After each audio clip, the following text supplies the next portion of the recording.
Assalamualaikum warahmatullahi wabarakatuh. Alhamdulillahirabbil alamin. Wassalatu wassalamu ala asyrafil anbiya wal mursalin sayyidina wa habibina Muhammad wa ala alihi wa ashabihi ajma'in. Amma ba'du.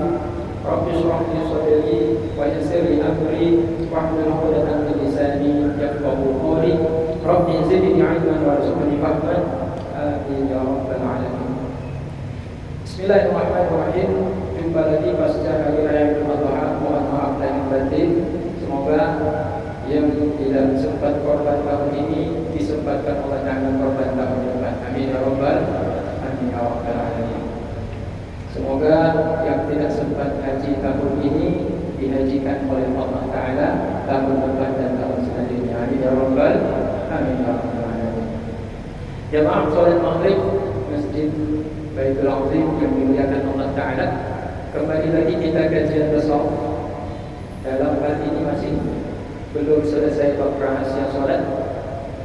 Di atas imam ada perkara yang harus diyakini dan difahami sebelum seorang imam itu masuk menjadi imam. Maka oleh Imam Al-Ghazali mengkhususkan satu bab yang disebut dengan nama, yaitu bab fil imamah wal qudwah. Bab tentang bagaimana seseorang itu layak dan pantas diangkat menjadi imam dan panutan, karena imam itu panutan. Jangan nanti dia berdiri habis itu nanti selesai jadi imam dia main batu, peci putih tapi main batu, habis itu berdiri dia menjadi imam. Nah, tidak layak menjadi panutan kalau imamnya seperti itu. Demikian juga imamnya main sepak bola tapi pakai celana kuntung. Habis itu kita suruh menjadi imam. Haram hukumnya. Main sepak bolanya halal, buka auratnya yang haram. Melihat paha laki-laki yang sudah dewasa dengan melihat paha perempuan yang sudah dewasa sama haramnya. Jadi yang salah kaprah orang menganggap melihat paha perempuan haram, melihat paha laki-laki halal. Padahal paha itu sama, tidak ada beda kecuali paha ayam. Kalau paha ayam halal dilihat, dimakan pun halal. Paha perempuan haram dilihat, paha laki-laki juga haram dilihat. Jadi sepak bola halal, terbuka aurat haram. Yang menonton, yang ditonton kadang-kadang tidak sengaja menonton paha. Nah, paha siapa? Paha laki-laki yang main sepak bola. Maka otomatis dia jatuh haram melihat dan menonton sepak bola tersebut. Kecuali fokus lihat kakinya saja, jangan lihat paha. Bisa kira-kira? Kalau bisa halal. Dan alhamdulillah kalau bisa. Berarti kalau main bola tutup aurat, ya, pakai celana yang panjang sampai tutup mata kakinya, jangan nampak paha, itu saja. Atau pakai kaos kaki tutup sampai mata kaki. Jadi kalau celananya terangkat tidak nampak pahanya. Jadi kalau dia berdiri menjadi imam itu, maka tidak pantas. Kenapa? Karena dia masih pakai celana pendek. Jadi bukan tidak boleh tentu main sepak bola, bukan tidak boleh ustaz main sepak bola. Yang tidak boleh kalau ikut-ikutan buka aurat di situ. Sehingga di Aceh ini kalau tentu main sepak bola gaduh anak di bawah. Kenapa? Karena satu grup dengan yang buka aurat. Kecuali dia masuk jadi tim di situ, dia perintahkan semua satu tim itu, semua kita pakai celana tutup aurat. Jadi boleh karena dia membawa perubahan di situ ke arah yang lebih baik. Jadi ke atas imam ada beberapa kewajiban yang harus dipelajari sebelum dia masuk menjadi imam dalam sholat dan juga di dalam bacaan tilawah. Demikian juga dalam rukun-rukun sholat dan juga apa yang dikerjakan setelah salam. Ammal wazaiful lati hiya qabla sholati, adapun hal-hal yang wajib dipelajari oleh seorang imam sebelum masuk di dalam solat, maka ada sittatun, ada 6. Awaluha, yang pertama, alla yataqaddama lil imamah ala qawmin yukrihunahu. Tidak boleh dia maju menjadi imam kalau makmumnya benci sama dia. Nah, orang ngerti jangan menjadi imam di belakang orang Muhammadiyah. Karena orang Muhammadiyah mesti nggak suka dia jadi imam karena beda cara sholatnya. Gitu juga orang Muhammadiyah jangan jadi imam di belakang makmum orang ngerti. Kenapa? Karena orang ngerti merasa beda cara ibadahnya dengan orang Muhammadiyah. Jadi demikian juga di kampung itu sama-sama ngerti, di kampung itu sama-sama Muhammadiyah. Tapi kemudian makmumnya banyak gak suka dengan imamnya, mayoritas tidak suka, maka jangan jadi imam di situ. Cuma dari 20 cuma 5 orang yang suka. 5 orang ini ahli ibadah, 15-nya ini yang tidak suka, ahli maksiat.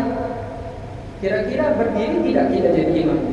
Ada yang suka, ada yang benci. Cuma yang sukanya sedikit, 5 orang. Yang bencinya banyak, 15 orang dari jamaah yang hadir itu. Cuma kalau kita lihat yang 15 ini ahli maksiat, yang 5 orang ini ahli ibadah, orang taat, orang soleh. Kira-kira kita berdiri tidak jadi imam, berdiri di situ. Karena yang benci yang banyak itu orang ahli maksiat, meskipun mereka sholat berjamaah. Kalau dibalik bagaimana? Kalau dibalik diputar, yang benci sama kita menjadi imam itu sedikit, dan yang suka kita menjadi imam itu banyak. Ya, kalau yang banyak itu ahli ibadah, lebih baik lagi. Yang sedikit cuma 5, yang sedikit ini pun ahli maksiat. Silahkan maju, karena yang ramai ahli ibadah. Sedangkan yang sedikit ahli ibadah suka, yang ramai ahli maksiat nggak suka, masih boleh kita menjadi imam. Kecuali kalau rata-rata kebanyakan mereka itu ahli ibadah dan tidak menyukai kalau kita berdiri menjadi imam, maka tahu diri. Imam itu harus tahu diri. Dia harus membaca keadaan makmumnya seperti apa. Maka kalau orang yang mengerti, orang alim, punya adab, punya akhlak, tidak akan dia masuk ke dalam masjid untuk langsung serta-merta dia langsung berdiri menjadi imam. Dia merasa dia ulama, dia merasa dia teguh, dia merasa dia ustaz, dia lebih alim, dia langsung dia maju. Dia harus dapat juga persetujuan daripada makmum. Gitu. Kalau makmum setuju dia maju. Kalau makmum melarang, berarti jangan paksakan diri. Karena dia termasuk di dalam yaitu syarat. Sebelum masuk menjadi imam, imamnya harus tahu keadaan makmumnya itu suka atau tidak kalau dia berdiri menjadi imam. Asalnya yang kedua, kalau diberikan pilihan antara seseorang menjadi muazzin dan menjadi imam, fayanbaghi an yakhtara al-imamata, maka sepantasnya dia memilih menjadi imam. Dia pintar azan, dia pintar juga berdiri menjadi imam. Kalau disuruh pilih mana pilihan yang paling tepat, yang paling baik untuk kita pilih, maka Imam Ghazali menyarankan orang untuk menjadi imam. Fa inna likulli wahidin minhuma fadlan, karena untuk tiap-tiap keduanya, baik si muazzin, baik si imam, punya keutamaan masing-masing di sisi Allah. Walakin al-jam'a makruh, akan tetapi mengumpulkan keduanya sekaligus di waktu sholat yang sama itu hukumnya dibenci oleh Allah Ta'ala. Mau tak pikir kan muazzin God kan, olehnya tak dorong imam kan God itu pahala 20 pahala muazzin itu imam itu rubah jihad makruh, rubah jihad itu sunnahnya.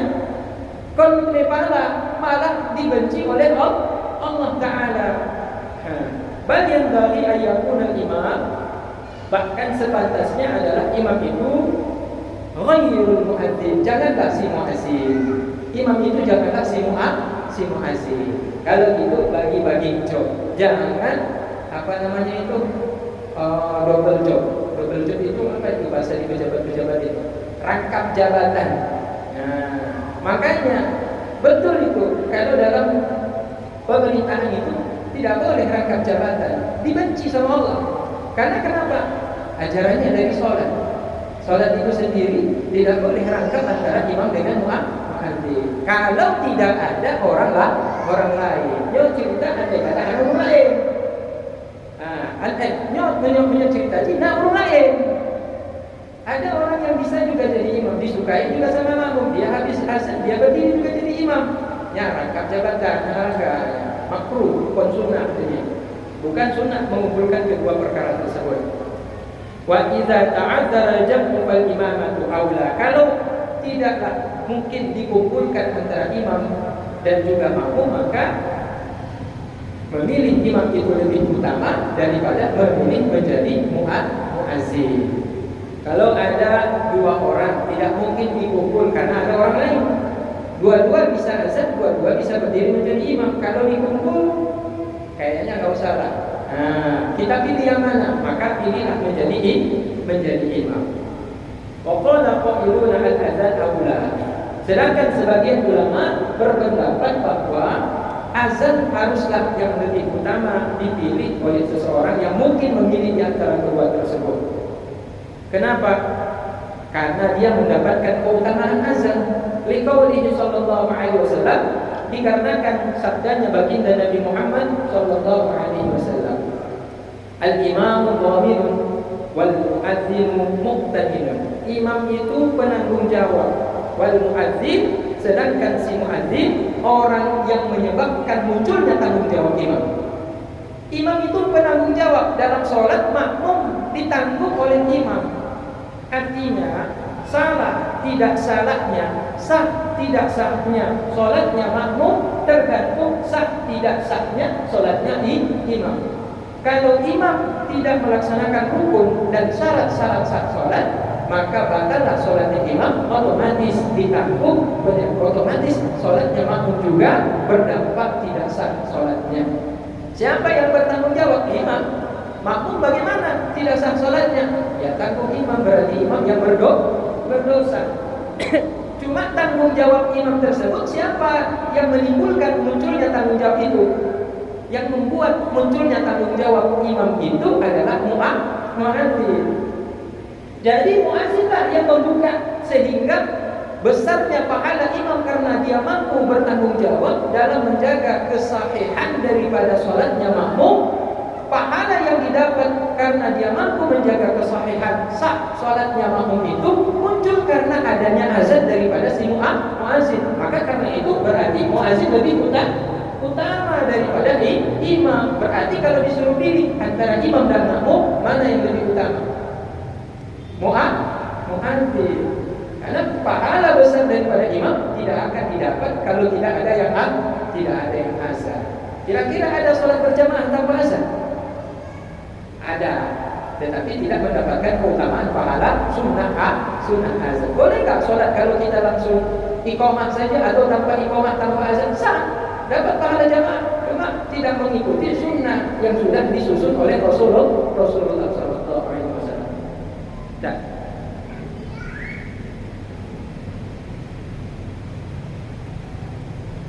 wa qala an-nabiy sallallahu alaihi wasallam,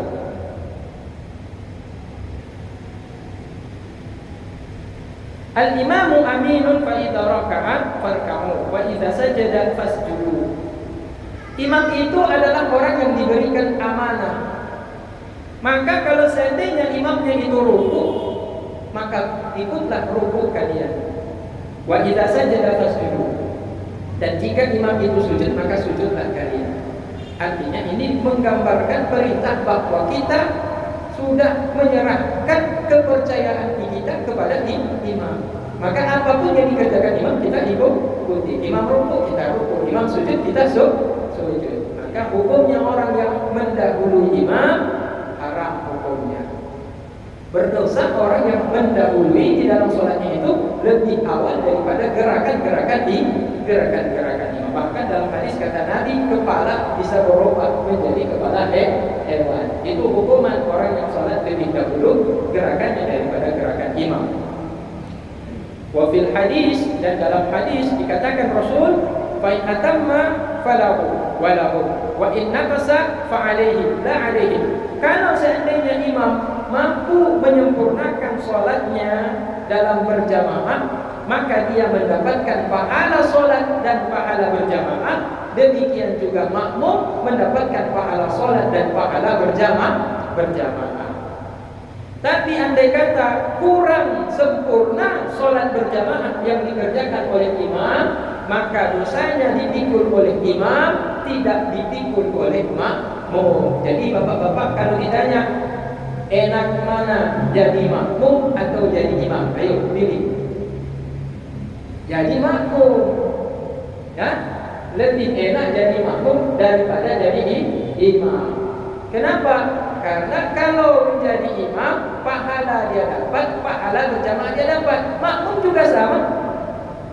Pahala sholat dapat, pahala berjamaah juga dapat.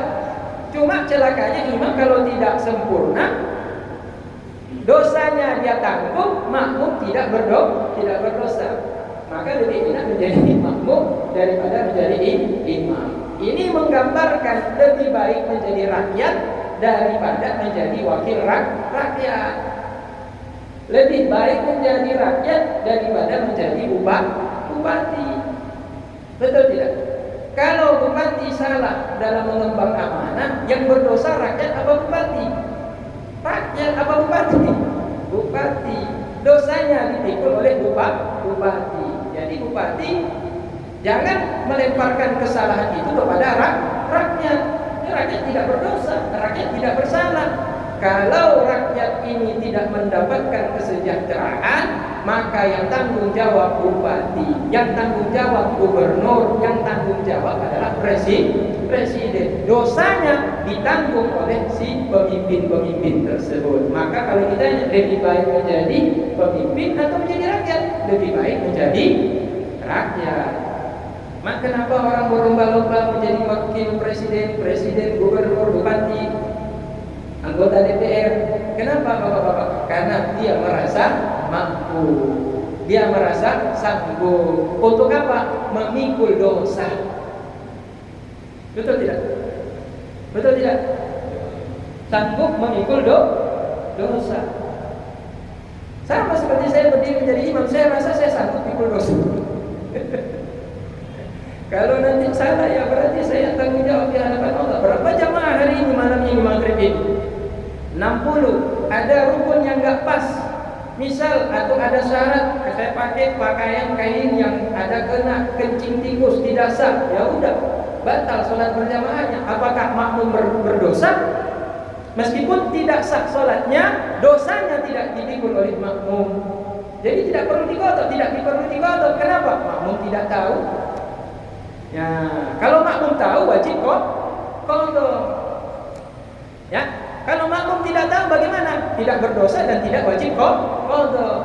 Imamnya bagaimana? Berdosa karena semuanya tidak sah gara-gara imam. Maka imam tanggung jawab. Berarti imam adalah orang yang merasa mampu untuk menanggung dosanya, kan cukup pahamnya.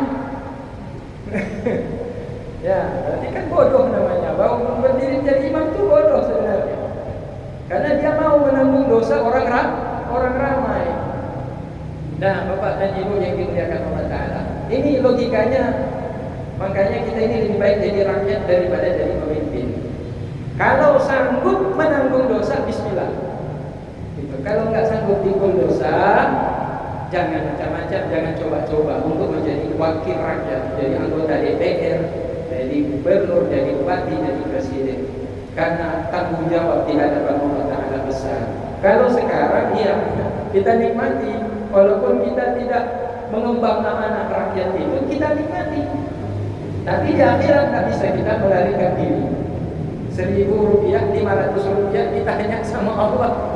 Bapak ya, jangankan 2 miliar, jangankan 10 miliar, 500 rupiah ditanya sama Allah. Gak bergerak kaki kita itu sebelum 500 rupiah itu dari mana dapat? Kemana kamu edarkan uang itu? Untuk apa kamu pakai uang itu? Kan ngeri kali kalau di akhirat. Nah, kita ini kadang-kadang begini, punya ambisi bukan untuk mensejahterakan rakyat, tapi tujuannya adalah untuk keluarga, untuk anak, untuk istri, untuk diri sendiri, baru keluarga, baru kawan, baru tim. Biasanya seperti itu ya. Biasanya seperti itu. Nah, makanya kalau yang dikejar itu untuk kerabat, untuk diri sendiri kan cuma 1 piring. Makan pagi 1 piring, makan siang 1 piring, makan malam satu piring. Kenapa kita harus kerja keras? Kalau cuma satu piring kita cari, sampai kita tidak bisa kerja, sampai kita tidak dapat waktu istirahat, sampai kita meninggalkan sholat. Padahal yang kita cari kan tidak sampai lebih daripada satu piring. Bapak-bapak kalau makan 3 piring apa yang terjadi? Sekali makan 3 kali tambah, apa yang terjadi? Kerja. Bodoh, salah, salah. Masuk penuh. Menafas kahnya nyukup 3 piring yang kita cari. Enggak juga. Paling banyak kita normalnya kita makan 2 piring. Lantas kenapa kita kerja mau cari lebih dari 2 piring? Kan mubazir itu kok. Logikanya sama seperti orang katakan, gajah cari makan, makannya banyak, tapi ada waktu juga dia tidur. Manusia kadang-kadang makannya cuma 1 piring, nggak sempat tidur. Celakanya bukan cuma tidak sempat tidur, tidak sempat Anda sempat sholat, Anda sempat zuhur, Anda sempat asar, Anda sempat maghrib, Anda sempat isya, akor. Tapi kamu pinggang entah. Ada orang makan 3 piring, nggak ada 4 piring, mana ada? Nggak ada. Jadi logikanya berarti gajah lebih pintar daripada manusia. Karena manusia punya ambisi yang lain selain daripada makan. Bikin rumah besar, beli mobil besar, beli ini, beli itu, segala macam. Ada yang kebutuhan utama hanya makan, ibadah. Dapat pakaian sudah, buat rumah sederhana. Ada kendaraan, tidak ada cukup. Anak-anak sekolah kan. Kalau lebih itu jangan sampai meninggalkan istirahat. Karena kalau tidak ada istirahat, sakit. Kalau sudah sakit, bagaimana kita ibadah? Bagaimana kita cari rezeki?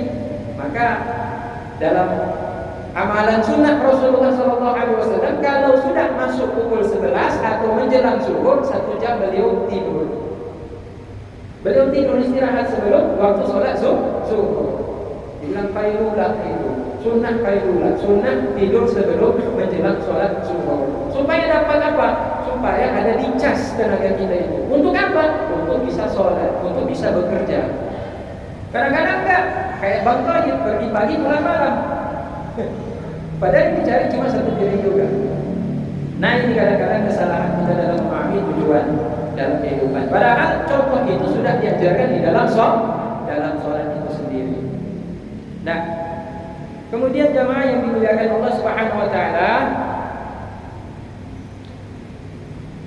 Nabi Muhammad sallallahu alaihi wasallam juga mengatakan dalam hadisnya, Allahumma arsyidil a'immata waghfir lil muadzinin. Ya Allah, berikanlah al-irsyad, petunjuk kepada para pemimpin-pemimpin, dan ampunkanlah dosanya orang-orang yang melakukan azan.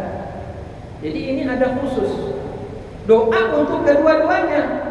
Yang pertama didoakan oleh Rasulullah, berikan irsyad, petunjuk kepada para pemimpin. Yang kedua, berikanlah ampunan, ampunkanlah orang-orang yang mengumandangkan azan. Jadi orang-orang yang mengumandangkan azan dimanapun mendapat doa langsung dari Nabi. Maka ajarkan anak-anak kita itu azan. Ajarkan anak-anak kita itu yang laki-laki untuk tahu mengumandangkan azan. Meskipun suaranya tidak merdu, kalau dilatih akan fasih dan akan merdu juga pada akhirnya. Karena kenapa? Karena dapat keutamaan doa langsung dari Nabi. Wal maghfiratu aula bithalab. Sedangkan ampunan itu lebih utama daripada yaitu petunjuk. Fa inna rusda yuradul lil maghfirah. Karena petunjuk dimaksud dengannya adalah untuk mendapatkan ampunan. Nah, jadi di sini dikatakan membandingkan antara muazin dengan imam. Hadis yang mengatakan, ya Allah berikan petunjuk kepada para imam, berikan ampunan kepada para muazin.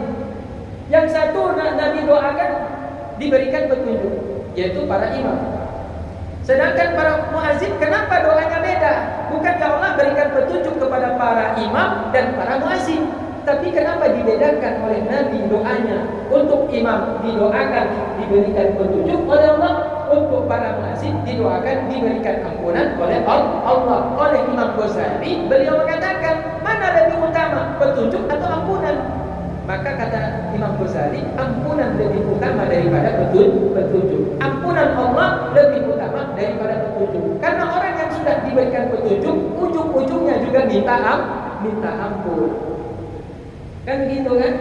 Nah kita ini kan sudah dapat petunjuk dari Allah, sehingga kita mau memeluk agama Islam, sehingga kita mau melaksanakan ibadah, sehingga kita mau meninggalkan dosa maksiat kepada Allah Ta'ala.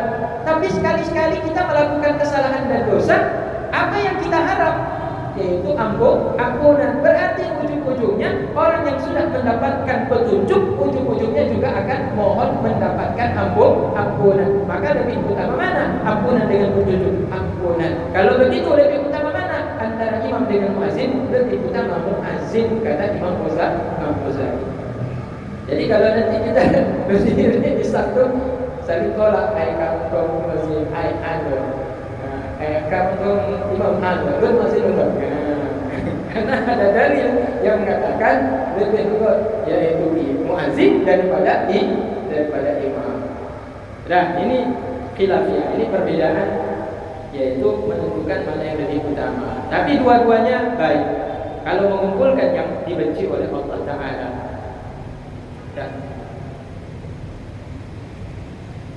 Dan dalam suatu hadis dikatakan Rasulullah, man amma fi masjidin sab'a sinina wajabat lahul jannah bila hisab. Siapa yang memimpin di dalam satu masjid 7 tahun lamanya, wajib dia masuk surga tanpa dihisab oleh Allah Ta'ala. Jadi kalau ingin masuk surga masih 3 tahun, minta diperpanjang SK-nya, ya. Kalau sudah diangkat jadi imam, baru 3 tahun, baru 5 tahun, mau dipecat, minta lagi SK perpanjangan menjadi imam. Kenapa? Kata Nabi 7 tahun. 7 tahun wajib masuk surga tanpa hisab. Ada keutamaannya di situ, tanpa hisab. Bila hisabin, tanpa hisab. Jadi nggak ditanya-tanya sama Allah, nggak ditanya-tanya bukunya, amalannya bagaimana, amal baiknya, amal buruknya, nggak ditanya-tanya. Langsung panggil nama, kasih buku dari tangan kanan diterima, langsung diantar masuk ke dalam surga. Dan maka bercita-citalah anak kita menjadi imam. Kalau anak kita sudah ahli ibadah, ahli fikih, ahli qiraat, dia mampu menjadi imam, bisikan ke telinganya, nak, nanti kalau jadi imam jangan berhenti sebelum 7 tahun. Ya. Wa man adana 40 aman dakhala jannah bi ghairi hisab. Barang siapa mengumandangkan azan 40 tahun lamanya, niscaya masuklah dia ke dalam surga tanpa hisab. 40 tahun kalau muazzin. Berarti lebih cepat proses masuk surga tanpa hisab menjadi imam. Imam cuma 7 tahun, sementara muazzin 40 tahun. Mana lebih utama berarti muazzin dengan imam? Imam. Karena imam cuma 7 tahun, dia istiqamah dalam masjid memimpin imam berjamaah, maka dia 7 tahun cepat masuk surga. 40 tahun untuk muazzin. Jadi kalau begitu ya udahlah, nggak jadi kita pakai argumen dalil hadis tadi, pakai ini saja lah. Karena masuk surga tanpa hisab itu sangat sulit mendapatkan kesempatan untuk masuk surga tanpa hisab. Maka kalau dikorek-korek amal kita banyak yang salah, belum tentu ibadah kita semua diterima oleh Allah Ta'ala. Ya kan? Jadi ada orang dikisahkan oleh Rasulullah sudah di hadapan Allah, ceritanya dipanggil di padang mahsyar. Kata Nabi ceritanya, ketika sudah di padang mahsyar, dihisab sama Allah, dihitung amalnya sama Allah, ditanya, kamu tidak punya amalan apa-apa dan kamu sekarang dipastikan masuk ke dalam neraka. Maka merajuk, komplain dia sama Allah, ya Allah, saya ini ahli ibadah, ya Allah, di dunia saya nggak pernah bikin dosa, ya Allah. Saya selalu sholat 5 waktu, saya selalu silaturahmi, saya selalu menjaga hubungan, membantu fakir miskin, menolong orang yang butuh bantuan saya, ya Allah. Kata Allah, semuanya gak bermanfaat. Semuanya tidak bermanfaat, kata Allah Ta'ala. Berarti kesalahannya di mana? Keikhlasannya tidak ada. Dan cuma ada satu amalan yang dia kerjakan karena semata mengharapkan rahmat Allah. Ada satu amalan cuma. Satu amalan itu sedikit sekali nilainya. Tetapi Tapi karena amalan ibadah itu dia kerjakan dengan harapan hanya mengharapkan rahmat kasih sayang dari Allah semata.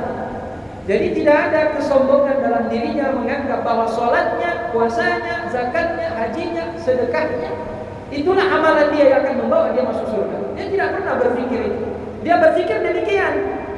Sholatnya dia berpikir, sholat ini akan bawa saya ke dalam surga. Lupa dia kepada rahmat Allah. Zakat inilah yang akan membawa saya masuk surga. Lupa dia kepada rahmat Allah. Korban yang saya korbankan di hari raya Idul Adha ini, mana lagi korbannya paling besar punya saya. Sapi di masjid jami ini, sapi saya yang paling besar, yang paling bagus, berarti pahalanya paling besar berarti. Inilah yang akan membawa saya ke dalam surga. Batal. Nah dia melupakan rahmat Allah. Dia bangga, dia merasa amal inilah yang akan membawa. Padahal amal itu tidak akan dapat kalau bukan karena rahmat dari Allah. Karena rahmat. Ibadah-ibadah yang sepele, yang kecil kita tengok bernilai besar di sisi Allah. Ibadah-ibadah yang besar kadang-kadang tidak bernilai sedikit pun dalam pandangan Allah. Jadi kita jangan terlalu pede. Kalau udah banyak sholat, banyak puasa, banyak zakat, banyak korban, jangan terlalu pede masuk surga. Enggak dijamin kita masuk surga. Enggak dijamin kita masuk surga. Yang begitu saja demikian, apalagi ahli maksiat. Makanya untuk mengharapkan bisa masuk ke dalam surga, ikhlas. Ikhlas karena Allah Ta'ala. Dan saya bersedekah ini kalau nggak dapat dari Allah, rezekinya nggak mungkin juga saya bersedekah. Saya puasa kalau nggak dapat kesehatan dari Allah, tidak mungkin juga saya bisa puasa. Haji ini kalau saya nggak dapat rezeki kerja dari Allah Ta'ala, nggak mungkin juga saya berangkat haji. Jadi tawadhu. Selalu dia merasa rendah hati di hadapan Allah Ta'ala. Rendah hati di hadapan Allah, rendah hati di hadapan makhluk. Itulah yang membawa dia masuk ke dalam surga. Nggak pakai dihisap masuk. Sepele, ada amal-amal yang kecil-kecil, lahiriahnya tidak mungkin dengan ini bisa membawa kita masuk surga. Karena itu betul-betul dia menganggap ini kalau enggak saya dapat rahmat dari Allah, yang kecil amalan saya ini, saya tidak akan bisa beramal. Ternyata yang kecil itu membawa dia masuk ke dalam surga. Lantas bagaimana ya Allah, sholat saya, puasa saya, zakat saya, haji saya, Allah? Nggak ada gunanya. Makanya dia masukkan amalan yang kecil. Amal kecil, contoh paku saja lewat di jalan itu nampak paku, kita angkat ya Allah, sayang nanti orang dilindas bannya bocor atau celaka nanti karena selip bannya nanti karena bocor ban, diambil paku lempar ke sini. Dia teringat ini karena Allah Ta'ala yang perintahkan. Bisa saja itu karena paku itu, padahal dia rajin sholatnya nggak bermanfaat, akhir tidak bernilai pahala di sisi Allah karena niatnya yang salah dari tersebut. Nah, satu waktu ada seorang ulama, dia melihat ada sosok dalam kisah itu perempuan kalau tidak salah dikatakan, dia melewati sebuah masjid. Dalam masjid itu dia mendengar seorang wanita berdoa, dan dia tahu wanita ini kalau dibilang wanita biasa lah, bukan ahli ibadah. Kemudian ulama ini berjalan karena dia mendengar doa dari wanita tersebut. Kebetulan doanya itu dibaca secara jahat, terdengar sama orang lain. Kata wanita ini apa? Ya Allah, dengan keberkahan kecintaanmu kepadaku ya Allah, dengan keberkahan cintamu padaku ya Allah, ampunkanlah dosaku, berikanlah semua hajat-hajatku dan keinginan-keinginanku di dunia ini ya Allah, kasihanilah aku ya Allah. Ulama ini nunggu, ditunggunya perempuan yang berdoa itu selesai doa akan dinasehati. Selesai wanita ini keluar dari masjid, ulama itu nunggu di pinggir teras masjid. Dan ketika perempuan ini udah keluar, langsung dipanggil, hai fulana, ta'al, tolong datang ke sini sebentar. Ada apa ya Syekh? Saya mau nasihati kamu. Ada apa Tuan Syekh? Kalau nanti engkau berdoa, jangan sebut-sebut dengan berkat cintamu ya Allah. Dari mana kamu tahu bahwa Allah mencintaimu sedangkan amalmu tidak seperti orang-orang yang soleh? Tingkahmu selama ini seperti apa di masyarakat? Mungkin dia banyak gosip, bikin kacau kampung, tapi kebetulan dia ada ibadah juga, ada sholat juga, ada berdoa juga sekali itu. Jadi ulama ini tahu si wanita ini di kampungnya itu tingkah lakunya ya kurang baik lah.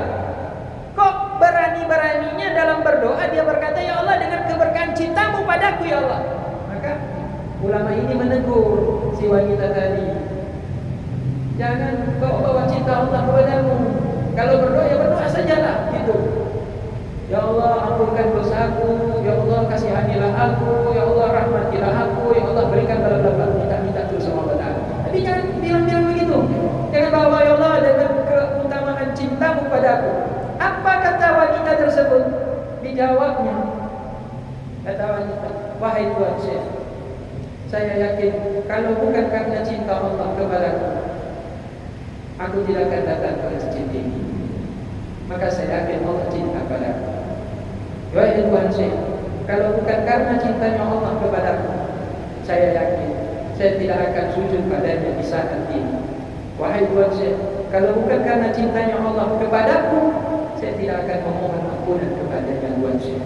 Maka aku yakin cintanya ada padaku, dengan cintanya padaku inilah, maka aku memohon semoga kekurangan-kekurangan itu dimaafkan oleh Allah Ta'ala.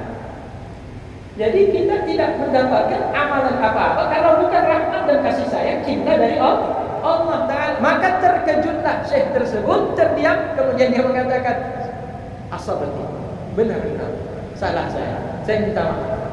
Nah, akhirnya Tuan Syekh ini dinasihati oleh orang yang tidak soleh.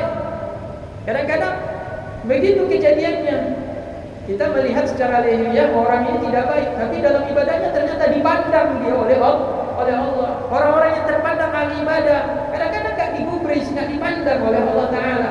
Maka hati itu perlu dirawat, dijaga, dipupuk untuk betul-betul merendah di hadapan Allah Ta'ala.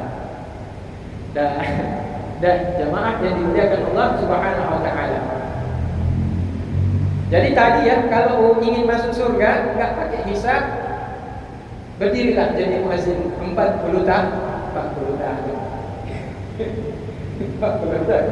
Berarti kalau 40 tahun dia nggak mau berhenti kalau belum 40 tahun. Dia udah 70 tahun suara azannya udah batuk-batuk, nggak mau pokoknya, belum 40 tahun saya. Kenapa Tuhan pun tidak mau berhenti menjadi muazzin? Kata Nabi belum 40 tahun. Saya azan di masjid ini dari umur 30. Hitung saja umur saya.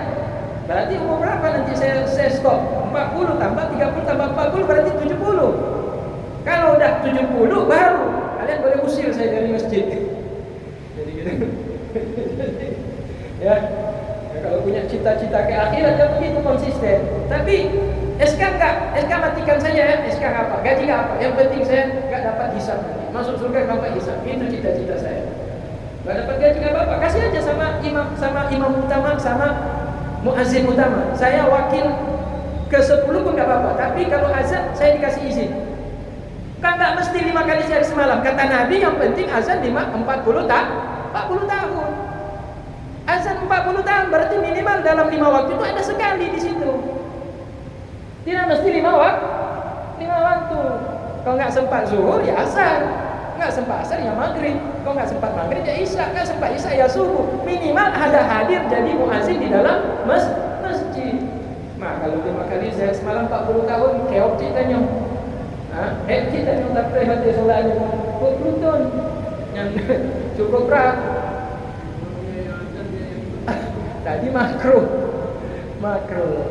Ya, tadi makruh hukumnya. Menghimpun antara muazzin dan imam itu hukumnya makruh. Oh, dia ingin dapat dua-dua. Supaya dapat masuk surga karena menjadi imam dan dapat masuk surga karena menjadi muazzin. Itu salah. Yang semestinya pilih, jangan rangkap jabatan, Sayang orang lain, kasih kesempatan juga orang lain. Kasih kesempatan orang lain. Karena surga itu luas. Jangan kita sendiri yang kuasai surga. Makanya kalau masuk surga itu aja orang, jangan pelit karena surga itu kalau kita sendirian sepi. Walaupun banyak bidadari, tapi kalau sendirian kita situ surganya luas, kita sendirian situ sepi rasanya. Kayak Nabi Adam kan dalam surga sendiri dia. Makanan apa yang kurang? Minuman apa kurang? Kelezatan bidadari, pelayan-pelayan apa yang kurang? Tapi ditengoknya merpati ada kawan dia sendirian, akhirnya dia mengeluh sama Allah. Allah, tahu bisikan hatinya, akhirnya dipingsankan, kemudian diambil tulang sumbi, diciptakanlah Hawa. Baru senang dia punya kawan. Nah, kita harus berbanyak kawan kita supaya mau sholat, mau mengerjakan ibadah, mau melaksanakan perintah Allah. Kalau ada kawan-kawan kita meninggalkan sholat, tidak mau mengerjakan ibadah, mau melakukan maksiat, tarik dia, ajak dia baik-baik dengan kelembutan. Kalau anak kita dengan kekasaran. Kalau orang yang mampu kita tekan supaya dia mau sholat, mau ibadah, mau meninggalkan perbuatan dosa. Supaya apa? Supaya sama-sama kita masuk ke dalam surga. Nah, itulah pentingnya berdakwah. Berdakwah itu penting, ya, bukan cuma tengku, bukan cuma ustaz, bukan cuma aku berdakwah, harus mimbar, bikin pengajian, tabligh akbar, bikin tausiah kultum, bukan. Keluarga kita yang punya tanggung jawab masing-masing. Dakwah itu dimulai dari diri kita sendiri, keluarga kita sendiri, lingkungan yang terdekat dalam lingkungan kita. Kita ajak supaya kita penuhi surga. Dan walidzalika nukila 'ani sahabat radhiyallahu anhum, dan karena demikianlah telah dinukil dari sahabat radhiyallahu anhum annahum, bahwa sesungguhnya mereka para sahabat Rasulullah sallallahu alaihi wasallam kanu yatadafa'una al-imamata, mereka saling tolak menolak untuk berdiri menjadi imam. Maka kadang-kadang kita di Masjid Jami ini banyak banyak yang komplain sama saya. Masjid Jami itu nggak ada jelas. Kenapa? Imamnya nggak jelas. Kenapa imamnya jelas? Udah selesai azan, udah iqamah, nggak tahu siapa yang mau imam. Karena yang satu tolak yang satu, yang sebelah tolak yang sebelah. Memang begitu sahabat dulu. Kanu yatadafa'una, mereka saling dorong mendorong untuk menolak orang lain menjadi imam. Gitu. Nah, itu kalau tidak ada nabi. Kalau ada nabi, nggak ada siapa-siapa yang berani dorong. Abu Bakar nggak berani maju kalau ada nabi. Nah, wafat nabi kan tinggal para sahabat, maka mereka saling dorong untuk kamu saja jadi imam. Jadi dorong bilang, dong. Jadi itu hal yang wajar. Nah sekarang kan semuanya sudah ditentukan, ya imam. Tujuannya supaya lancar, ya, supaya sholatnya lancar. Jadi tidak ada saling mengharap. Tapi kalau kejadian seperti itu memang terjadi juga di masa sahabat, bahwa ketika sholat sudah selesai azan iqamah, mereka nggak tahu siapa yang menjadi imam, karena sama-sama bisa menjadi imam, jadi saling dorong mendorong. Wasahih. Dan ini saya kita langkahi karena pembahasannya sama, yaitu tentang keutamaan menjadi imam. Itu sudah dijelaskan oleh Imam Ghazali bahwa mengutamakan menjadi imam dibandingkan menjadi muazzin. Meskipun ada pendapat dengan argumen dalil dan hujahnya yang mengatakan muazzin lebih utama dipilih daripada menjadi imam. Tapi yang kuat menjadi imam lebih utama daripada menjadi muazzin. Adzalika, yang ketiga yang harus diperhatikan oleh seorang imam, ayyura'iyal imam awqatas sholawat fayusalli fi awahiliha liyudrika ridwanallah subhanahu, bahwa menjaga oleh seorang imam waktu-waktu sholat, agar sholat dikerjakan pada awal-awal waktu, agar mendapatkan keridhaan dari Allah subhanahu wa ta'ala. Fafadlu awlal waqti ala akhiri kafadlil akhirati ala dunya, maka keutamaan mengerjakan sholat di awal waktu itu dibandingkan sholat di akhir waktu sama seperti keutamaan dunia, sama seperti keutamaan akhirat di atas keutamaan dunia. Dunia ini baik, ada kebaikan di dalamnya. Tapi kalau dibandingkan dengan kebaikan akhirat, nggak selevel. Maka tidak wajar kita menghabiskan waktu kita untuk dunia. Sangat tidak normal orang itu menghabiskan waktu untuk dunia, karena sedikit sekali kebaikan di dunia dibandingkan dengan kebaikan yang sudah disiapkan oleh Allah di akhirat. Maka keutamaan daripada keutamaan akhirat dibandingkan keutamaan dunia itu sama seperti keutamaan sholat di awal waktu dengan keutamaan sholat di akhir waktu. Orang yang mengerjakan sholat di awal waktu sama seperti keutamaan mendapatkan kebaikan akhirat. Orang yang mengerjakan mengerjakan sholat di akhir waktu sama seperti mendapatkan kebaikan yang itu kebaikan duniawi. Jadi kebaikan dunia itu sedikit. Jadi kalau kita sholat di awal waktu dengan akhir waktu bagaimana? Sama-sama baik. Cuma lebih baik sholat di awal waktu. Karena kebaikan sholat di awal waktu lebih banyak dibandingkan kebaikan sholat di akhir waktu. Jadi seorang imam harus menjaga awal-awal waktu tersebut. Maka masalah imamah tidak boleh lepas daripada pengetahuan seorang imam tentang awal-awal waktu masuk sholat. Maka celaka kalau seandainya imam sudah memerintahkan muazin mengumandangkan azan sementara waktu sholat belum masuk. Celakanya orang yang dengar di luar azan itu berkumandang, dia sudah yakin itu masuk waktu sholat dan dia sholat sementara belum masuk waktu. Maka dosanya orang-orang yang di luar mengerjakan sholat karena akibat perintah imam menyuruh muazin azan sementara belum masuk waktu, sholatnya yang tidak memenuhi syarat masuk waktu sholat, orang yang di luar ditanggung oleh si imam. Biasanya muazin itu diperintah oleh imam. Tapi kalau muazin azan tanpa komando dari imam, dia sudah azan tanpa mengetahui awal waktu, ya dia tanggung sendiri, bukan ditanggung oleh imam. Tapi kalau diperintah oleh imam tidak tahu waktu, maka imam lah yang bertanggung jawab dosanya orang yang sholat tidak di awal waktu. Hakada ruwiya an Rasulillah sallallahu alaihi wasallam. Demikianlah yang diriwayatkan oleh Rasulullah sallallahu alaihi wasallam. Dan dalam hadis Nabi mengatakan innal abda la yusalli salata fi akhir waqtiha wa lam tafuthu wa lam fatahu min awwal waqtiha khuyira lahu min ad-dunya wa ma fiha. Sungguh seorang hamba dia mengerjakan salat pada akhir waktunya tapi tidak keluar waktu. Ini kalau ada orang yang mengerjakan sholat di akhir-akhir waktu, hampir habis waktu mau masuk sholat yang lain, dan alhamdulillah masih selamat, masih untung belum masuk azan sholat yang selanjutnya. Walamma fatahu min awwali waqtiha khairu lahu minad dunya. Apa yang dia tinggalkan, dia lewatkan, yaitu waktu-waktu yang awal daripada sholat, lebih baik untuknya daripada dunia dan yang sekalian apa terdapat di dalam dunia. Jadi kita kejar apa di dunia? Uang, kita kejar apa? Jabatan, kita kejar apa? Ketenaran, kita kejar apa? Kelezatan, kita kejar apa? Kesenangan, kebahagiaan. Yang kita kejar semua kebaikan, kesenangan, kelezatan yang ada di dunia itu terdapat pada awal waktu sholat. Kalau kita meninggalkan sholat di awal waktu, kita tunda sampai akhir waktu, berarti kebaikan yang kita kejar seumur hidup kita dalam dunia ini sudah kita tinggalkan dengan kita meninggalkan sholat di awal waktu. Jadi ini sama keutamaan sholat di awal waktu dengan sholat sunnah sebelum subuh. Sholatul fajri khairum minad dunya wa ma fiha, kata Nabi. Orang yang mengerjakan sholat fajar itu subuh. Orang yang mengerjakan sholat fajar, sholat subuh, maksudnya apa? Sholat sunnah sebelum subuh.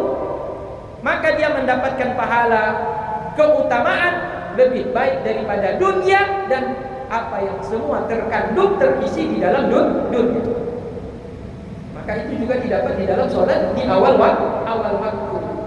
Jadi kadang-kadang kita mengejar yaitu sholat sunnah sebelum subuh. Ternyata sholat sunnah, sholat kita kerjakan di awal waktu sama pahalanya seperti sholat yaitu sholat fajar. Alhamdulillahirabbil alamin. Jemaah